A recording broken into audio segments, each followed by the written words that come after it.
Welcome back here with Goldberg. Today we're going to be talking about CDL licenses, becoming a truck driver, is it an advisable career path, and the like. Now, of course, it's one of those subjects, when I brought it up before, there's a lot of intense emotions. People get angry if you're not wholeheartedly in favor. And of course, there's much camaraderie, spirit, and pride wrapped up in being an American trucker. I get that. However, clarity is important. Otherwise, you can waste time and money, and of course life is not that long. Yeah, it sounds grim, but that's the truth. So the VLS, which as we know isn't perfect, it says a growth rate from 19 to 29 of 2%, slower than average. That's probably factoring in the whole projections about automation, which I'll discuss later on in the video, because it's not as extreme as people are trying to make you believe. So the first question would be, what's a CDL license? What does it entail? There are different versions, and this table is pretty good at kind of summarizing it. Class A would be tractor trailers or big rig trucks. Class B, straight trucks, so those are going to be the ones where all the axles are in one unit. There isn't like the additional trailer. Large buses, segmented buses, box trucks, and then Class C, double trailers, buses, tank trucks, and hazmat vehicles. You might have heard of people getting a hazmat endorsement.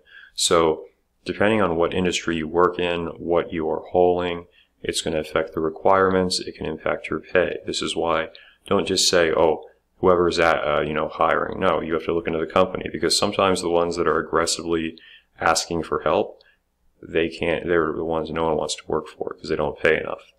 And that's a really big deal. Also consider the truck you're going to be driving. Driving a regular straight truck is not the same as one of the longer ones.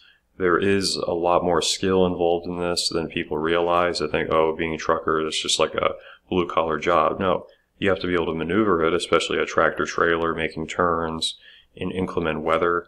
There was a gentleman I knew, he talked about driving in New York. He couldn't even see the street signs because of how much snow there was. You have to be able to make deadlines, and sometimes companies will screw you over. You have to take this from point A to point B. You don't have enough time. You're stuck in traffic. You also have to make sure that your load is balanced correctly. So sometimes cops will be harassing you because they don't think it's safe the way that you have things assembled. So there is the mathematical aspect there. It's a much more intense job than people realize, and it's probably underpaid if you ask me. But do your research. There are a lot of channels on YouTube talking about becoming a trucker. Don't just go for the propaganda, because that's where you can end up working for a company you don't like.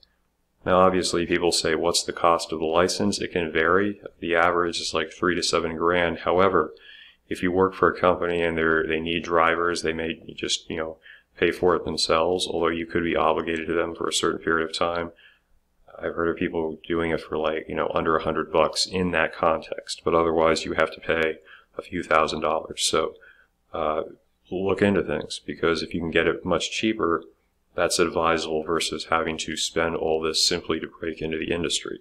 So perhaps look into getting hired. Some companies will have a person just to do help with the loading and unloading, and that can be your ticket towards a CDL for a much lower rate. Of course, the next question is, how much money do you make? And that's going to vary widely. So over here we have a kind of interesting breakdown. State with the highest potential, 54 grand, median salary 40K.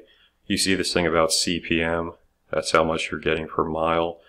Again, depending on the industry, depending on the type of truck, that can vary widely. I've seen some very low rates, I've seen higher ones. Don't sucker yourself, don't sell yourself short, because even starting out, some companies pay way more.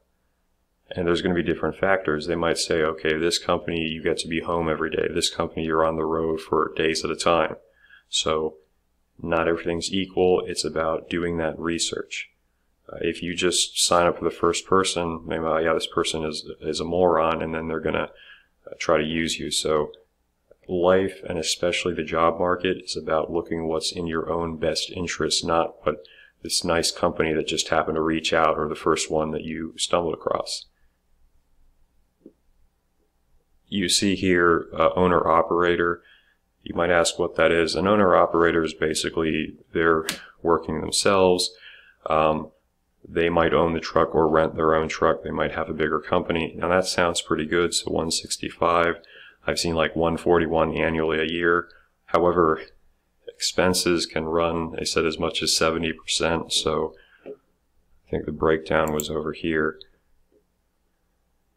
This gives you a sense of how much they're actually making, and once you take away those expenses, I've seen figures like 50 or 60K that you're actually taking home.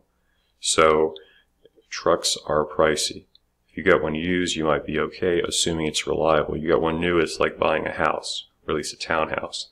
And even having that truck, you have to pay insurance, you have to pay registration fees, you have to have access to some kind of mechanic. It's not just like, oh yeah, I'm going to pull over on the side of the road and change a tire, lickety-split. So that's something for a person who has some amount of experience driving, but you really have to be factoring in those costs, because just what you make gross as an owner-operator is not necessarily what you're going to take home, especially if you have equipment failures, you have to pay for fuel. So be aware of this stuff, because it can certainly come back to get you.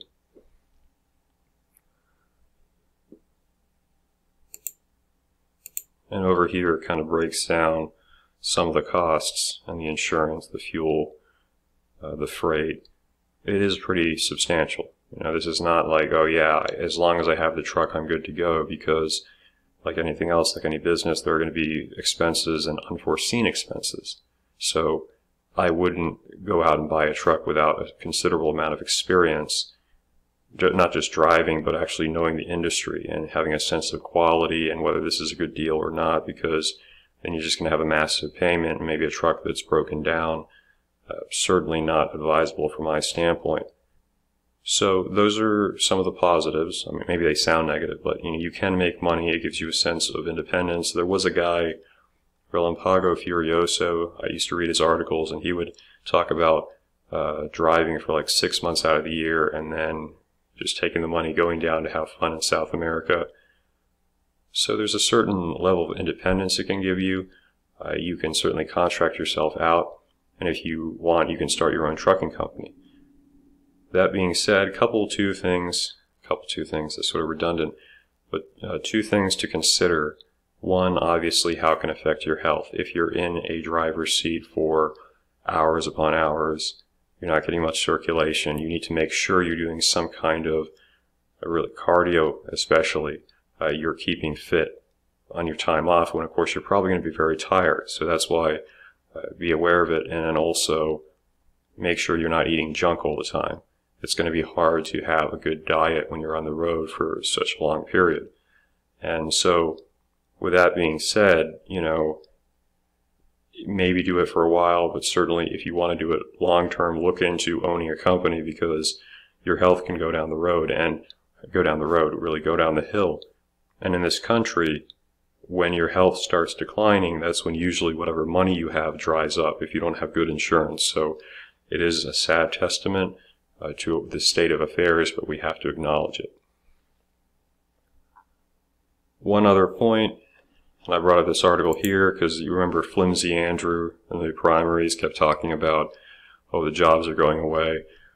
This article says, as I've noted before, the automation hysteria is way exaggerated, because even in the context of being a truck driver, like the robots might be able to drive long distances on the highway. Once you get into a city, for instance, however, that's when they're going to want a person to take control. They're probably going to have a person still loading and unloading the trucks. And it comes down to liability, just like you'll see unarmed security guards some places. It helps them save on insurance costs, but it also gives them a fall person if something goes wrong. It's easier for the company to blame the human driver than have to take account for the fact that, oh, all our trucks are fully automated, so no one can take over in an emergency, and then you've got these potentially massive collisions in a cityscape, which is a bigger deal. On the highway it's one thing, but when a robot has to deal with maneuvering an entire vehicle of that size, of that load, in much tighter spaces, that's when, of course, the human is advisable to have, if only from a liability standpoint. So I think it's exaggerated. It's definitely going to come, but I think it's a lot further in the future than people realize. And there's a lot of money to be made as a politician by exaggerating this stuff, because then everyone's going to vote for you out of fear.